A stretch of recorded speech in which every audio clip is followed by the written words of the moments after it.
Start game now.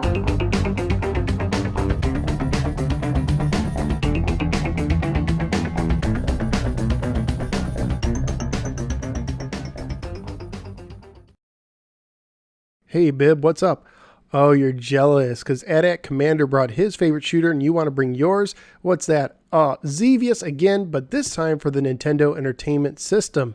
And it's not just Xevious, it's Xevious the Avenger, which means absolutely nothing. But checking out the artwork, well, compared to the 7800 version, it's a little lacking. It does look G.I. Joe-ish, kind of like Galaga on the NES. It looks like another G.I. Joe vehicle set there, which I guess is kind of cool. But let's go ahead and take Xevious, pop it into our NES, and find out how it holds up today. Let's hit the skies with Xevious. Xevious on the NES is based on the early 80s Namco arcade game and published by Bandai in 1988. It is a vertical scrolling shooter for 1 or 2 players alternating, with only one mode of difficulty. The manual doesn't really give you any background story, it just lets you know that you're piloting the Solvalu fighter going against the enemy in Xevious territory. You have 2 weapons to use against the enemy, an anti-aircraft missiles that are for flying enemies that can be fired by pressing the B button, and surface bombs for ground-based enemies that are fired by pressing the A button. Occasionally, your target may turn red when there's no enemy in sight. That means that there is a hidden enemy underground. Bombing it once will raise it and twice will destroy it.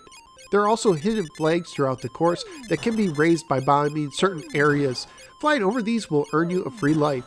You can also earn an extra guy when you reach 20,000 points, 60,000 points, and every 60,000 points after that. You will also encounter a mothership from time to time that can be defeated by bombing the center. I actually found this to be a little bit easier than the 7800 version of the game, which I just previously reviewed.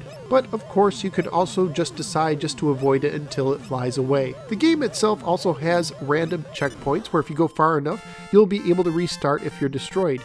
However, if you're able to complete 70% of an area according to the manual, you will actually advance to the next checkpoint even if you are destroyed, which I think is a cool little feature. There is no continue and there is no true ending of the game. Once you get to the end, it will restart you in the 7th area. There are 16 total areas that you can fly through.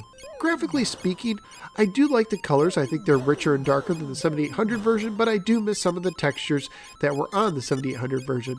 And music, I think it's pretty good as well, in some cases surpassing the 7800, but there are some sound effects that I prefer on the other version. But either way, I do like it. And of course, this is a family-friendly game. On eBay, the game is fairly affordable for loose copies, going $5 to $7 a piece. Complete copies were going for $11 to $20 as well, and as always, that includes shipping. So would I recommend Xevious on the NES? Well, if you're a fan of Xevious or vertical scrolling shooters, then yes, definitely.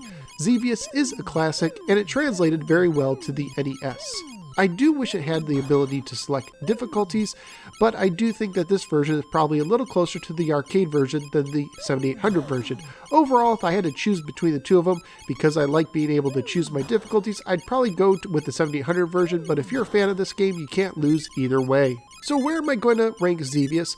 Well, I like it better than Galaga, another shooter I recently reviewed, and I like it better than Kung Fu and Adventure Island, which is currently at my number 7 spot, but I don't like it better than Adventure Island 2. So Xevious is going to go right there at the new number 7 spot. Xevious, it's a solid entry to the Nintendo Entertainment System shooter library. Thank you guys for giving me a little part of your day. If you enjoy retro videos like this, would you please click the like and subscribe buttons? You can also follow me on the Facebook or the Twitter. Just go to either one and search for The No Swear Gamer. Thanks again, guys, and I look forward to seeing you on the next episode of The No Swear Gamer. Take care, everybody.